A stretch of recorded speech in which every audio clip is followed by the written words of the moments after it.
Dehydrate ആയാൽ ഇങ്ങനെയൊക്കെ dandruff വരും.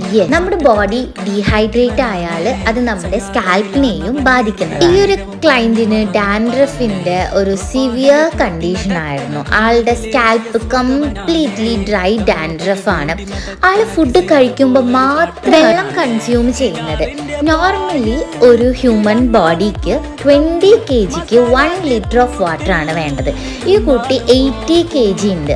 4 ലിറ്റേഴ്സ് ഓഫ് വാട്ടർ എങ്കിലും ഡെയിലി കുടിച്ചാൽ മാത്രമാണ് ആളുടെ ഡാൻഡ്രഫിന് ഒരു ക്യൂർ ഉണ്ടാവുള്ളൂ.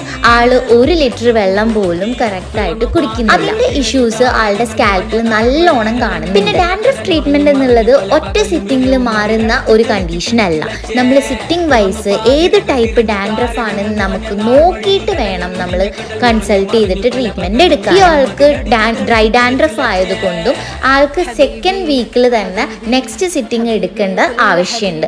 സിവിയർ കണ്ടീഷൻ ആയതുകൊണ്ട് വെള്ളം കുടിക്കാണ്ട് ഒരിക്കലും ഇത് ക്യൂർ ചെയ്യാൻ പറ്റുന്നതല്ല. ട്രീറ്റ്മെന്റ് വേണോ എന്ന താഴെ കൊടുത്ത നമ്പറിൽ വാട്സപ്പിൽ ടെക്സ്റ്റ് ചെയ്യുക.